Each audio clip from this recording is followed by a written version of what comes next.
Harka fuunee shamaa akkam jirtu kabajamoo dhaggeeffattootaaf daawwattoota keenya Kelloo miidiyaa irraa odeeffannoon irra harkaa qabnu kunooti. Gatiin xaa'oo ka duraanii caalaa dachaa sadiin dabaleera jechuun jiraattonni naannoo Oromiyaa bakkoota adda addaa himan.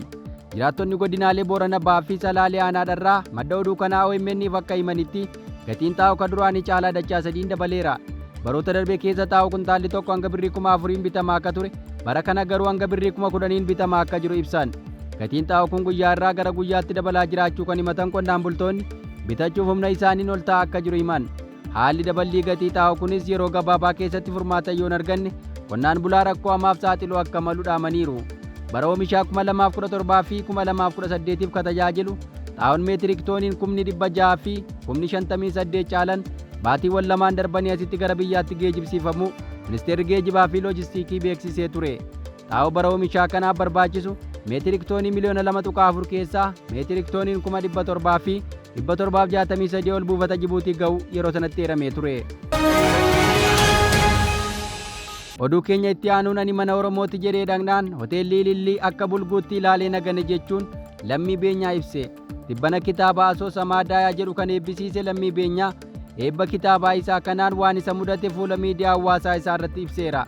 Hoteelli Ilillii nagane ka jedhu Lammiin galma eebba kitaabaa fayyamee ka'ee deebisee jalaaquu dhaame. Kana irratti dhaamsa barreessee Lammiin hoteelli Ilillii baay'ee na gaddisiiseera jedhe. Kitaabni koo akka isaan biratti hin eebbifamne na danqan. Dura naa fayyamanii walii galtee taasifne erga keessummaan waan madde guyyaan torban tokkotti gaafa galu hoteela keenya siif hin ayyamnu naan jedhanii jedha. Sababaa isaa gaafannaan ni doorsifamne naan jedhan. Dubbii sana qulqulleeffadheen akka jarri hin doorsifamne mirkaneeffadhe. Tarii nutti dheekkamuma jedhanii dursanii birratan ta'aa jedha barreeffamni Lammii kun. Anaan akka bulguutti ilaalan ta'ee hin beeku. Lammiin akkamitti as dhufee hoteela nu gaafataa mana nurratti cufsiisuu barbaade naan jedhan ka jedhu Lammiin haala isa mudate kanaan baay'ee gadduu himeera. Abdii kutadheen sagantaan koo sababa walga'ii gamtaa Afrikaaf guyyaa biraatti darbuu keessummoota kootiif beeksisee jedha Lammii Beenyaa. Iddoo biraatti milkaa'uun na gammachiisus hoteelli Ilillii naganuun baay'ee na gaddisiisa. Ani mana Oromooti jedheen dhaqee isaan garuu ofirraa na dhiibanii jedheera. Dhuma ergaa isaatiinis Lammiin dogoggora akkasii hin sirreeffatan taanaan manicha akka mana Oromootti fudhachuun nutti ulfaataa jedhee jira. Oduu keenya itti aanuun Piroofeesar Baqqalaa Guutamaa gadaaf safuun qaama falaasama Oromoo keessaa tokko ta'uu himuun safuun baduun nageenyi akka dhabamsiise ibsan. Haala yeroo Itoophiyaa fi Oromiyaa irratti ONN waliin turtii taasisan Piroofeesar Baqqalaa Guutamaa dhimmoota adda addaa irratti yaada kennaniiru. Nageenyi baduu kakaasan hayyuun kun dhimma kana irratti kan itti yaadee biyya jeequuf hojjetu jiraachuu himan. Karaa mootummaa nageenya eegsisuuf dadhabinni akka jiru himuun uummanni keenya kana keessatti miidhamaa jira jechuun yaada isaanii himan. Hawaasa baadiyyaa qotatee haramatee rakkina hamaa keessatti jireenya isaa akka geggeeffatu sababaa jeequmsi badeef hojii isaa hojjetachuu dadhabuu himan. Dhimma nama butanii maallaqa fidaa jedhanii gaafachuun akka jiru kan himan namni kun safuun badaa jiraachuu eeran. Oromoon safuun lubbuun namaa hafee lubbuun bineensaallee ka biqilaallee akkaataa itti eegamu qabaa ka jedhan namni kun waan ammaa adeemaa jiru kun garuu safuun kun baduusaaf haala gaddisiisaan daa'imni gudeedamtee du'urra ga'amee jedhu. Haala kana ammoo maalirraa ka'ee dhufe jedhee of gaafachuun uummanni waan bade kana sirreessuuf hojjechuu akka qabu kaasan. Haalli jiru hangam ulfaataa ta'us dhimmoota kana ilaaluun abdii kutachuun hin maluu jedhan. Kana hundaa harkaan akka ofitti finne ofaa gaafannuu jedhu. Siyaasni ittiin hawaasa tajaajiluuf saba ofii ittiin gargaaruuf hojjetama ka jedhan namni kun waltajjii siyaasaa ala bahamuu ammoo warri siyaasaaf of gaafatanii akka of gamaggamuu qaban eeru. Akka Piroofeesar Baqqalaa Guutamaa jedhanitti Oromiyaa keessaa nageenyi dhabamu hojjetachuu dadhabuu fi abdiin dhibuun kun callifamee ilaalamuun qabu. Yoo ka callifamee ilaalamu ta'e haalli badaadha jedhamu kun ittoo hammaataa deemaa jedhan. Kanaafuu karaa danda'ame maraan furmaata barbaadu murteessaa ta'uu dhaaman. Dhimma torban darbe mataa miidiyaa Oromoo ture waan marii Abaa fi Kaafaa irratti argamuu kan himan hayyuun kun marii kana sababni deemaniif nageenya bade kana bakkatti deebisuuf haala deemaa jiru kan akkaataa tasgabbiin bu'uu qabu irratti mari'achuuf walitti qabamnee jedhan. Marii san mootummaan quba qabaachuu danda'a garuu ebeluu haa mari'atu bakka kanaatti mari'adhaa waan nuun jedhe hin jiru jedhan. Marii jedhame kanas Piroofeesar Mararaan affeeranii jennaan akka irratti hirmaatan himu namni kun. Fedhii keenyaan marii sana irratti hirmaanne ka jedhan namni kun dhimmoonni mari'atame dhimma nagaa egeree Oromiyaa fi akkaataa tasgabbiin bu'uu danda'u irratti marii taasisa akka turan himan.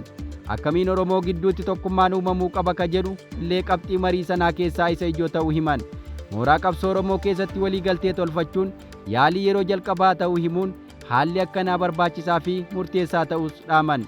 Marii sana irratti Oromiyaan ofiin afoo bulchitu, Itoophiyaa ammoo akka baay'inaa fi dheerina isheetti bulchiinsa keessaa hirmaannaa haa qabaattu ka jedhu qabxii marii isaanii akka ture siman. Profeesar Baqqalaa Guutamaa nuti yeroo hunda walqixxummaa barbaannaa jedhan. Eenyurratti iyyuu olaantummaa qabaachuun sagantaa keenya mitii jedhu. Saba bal'aa ta'ee ka qixxummaa yookiis walqixxummaa gaafatu biyya lafaa irratti Oromoo qofa jechuun yaada yeroo hedduu Profeesar Mararaa Guddinaa biraa dhaga'amus qophii kana keessatti akka fakkeenyaatti kaafameera. Akkuma kana fedhiin keenya walqixxummaadhaa jedhu hayyuun kun warri nurratti olaantummaa barbaadu ammoo kun akka hin danda'amneef hubachuu qabu jedhan. Ka barbaanneen filannee buluu feenaa ka jedhan Profeesar Baqqalaan dirreen sun akka mijaa'uu qabu, carraan filannoof nu aanja'uu akka qabu mari'achuus akkaasan. Torban darbe keessaa Abaa fi KFO'n walitti dhufuun magaalaa Finfinneetti jaarmiyaalee hawaasaa Oromoo garaa garaa waliin dhimma nageenya biyyattii irratti mari'achuun ni yaadatama. Mariin sun kan mootummaatti lubbuu horuuf adeemsifamedha jedhamuun qeeqamaa tureera. Kana ammoo akkuma Profeesar Baqqalaa jedhan kana yaada kana jajaniif ibsaniiru. Oduu keenya itti aanuun siyaasni Itoophiyaa keessaa ammaa walxaxaadhaa jechuun obbo Abbaa Caalaa Lataa ibsan. Dhimma gaanfa Afrikaa irratti foddaa OMN irraan gaazexeessaa Abiraan Birruu waliin turtii qabaataniin yaada bal'aa kan kaasan obbo Abbaa Caalaa Lataa siyaasni Itoophiyaa keessa jiru ammaa walxaxaa ta'uu himaniiru. Namni siyaasaa hundeeffama baa'oo keessatti gahee adda durummaa kanneen qabaatan keessaa tokko ta'e kun hiriirri siyaasaa ammaa jijjiiramaa akka jirullee himu. Wallabdee keessoo Tplf irraa ka dubbataniin obbo Abbaa Caalaa Lataa Tplf yoo wallolellee rakkoo keessoo isaa gadi ba'ee mul'isu ture jedhan. Amma garuu ifatti wallabuu isaanii ibsataa jiru jechuun dubbatan. Tplf kana dura yeroo Mallas aangoo irra turellee akka wallabanii turan yaadachiisan. Wayita sanatti garuu aangoonis isaan harka waan tureef qaama isaaniin mormuu hidhanii dubbii sana saffisaan qabbaneessan jedhu. Amma garuu rakkoon gidduu Tplf jiru hangam ulfaataa akka deeme namni siyaasa keessa bubbulan kun ni himu. Inumaa wallabbiin Tplf gidduu illiitota isaanii illee bakka lamatti baasaa jira jedhu obbo Abbaa Caalaa Lataa. Hawaasa isaaniis adda qoodaa jiraachuu kan himan namni kun haalli akkanaa takkaa Tigray keessatti ta'e akka hin beekne himan. Kana dura haalli naannicha keessa ture namni achi keessaa baqatee yoo ba'e illee biyya biraa keessatti hammeenya Tplf haasa'ee hin beekuu jedhan. Haalli ammaa garuu baay'ee jijjiiramuu isaa himu.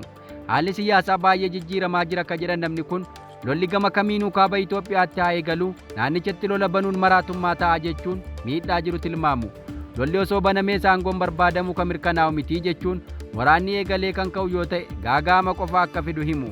Gameessi siyaasa keessa bubbulan kun sochiin siyaasaa naannicha keessa jiru walxaxaadhaa jechuun ibsan. Waan kana jedhaniifis ammoo sabaa dhiyeessaniiru. Haalli siyaasaa naannoo sanaa walxaxaadhaa kan nu jechisiisu hiriira humna naannoo sana keessa jirudha jedhu Abbaan Caalaa. Gama Oromiyaa yoo ilaalle waboon naannoo Finfinneetti dhiyaatee lolaa jira jedhu. Kun humna siyaasaatii jedhan. Lolli waboo kun Oromiyaa hunda keessa jiraachuu isaas caqasan. Haalli kun biyyattiif qormaata olaanaa ta'uu dubbii isaaniin ibsan. Dabalataan ammoo haalli naannoo Somaalee fi naannoo Affaar keessaa mul'atus diinummaan qawwee walitti kaasuudha jedhan. Itoophiyaa keessa sagaleen qawwee bakka mara jiraachuusaa dubbii isaanii kanaan eeru.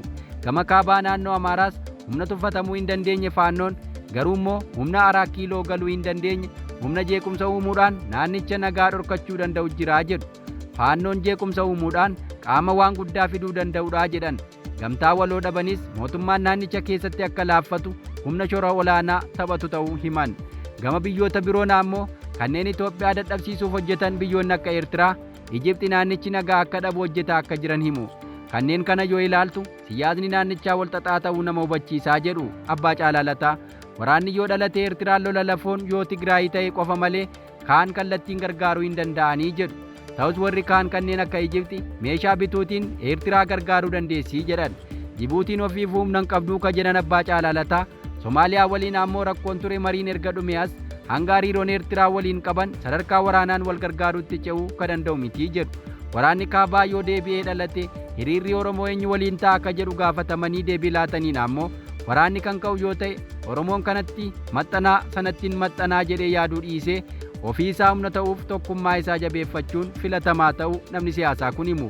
Akkaataa dantaan Oromoo Oromiyaa durfamuu qabu irratti hojjechuun barbaachisaadha akka jedhan Abbaa Caalaa Lataa.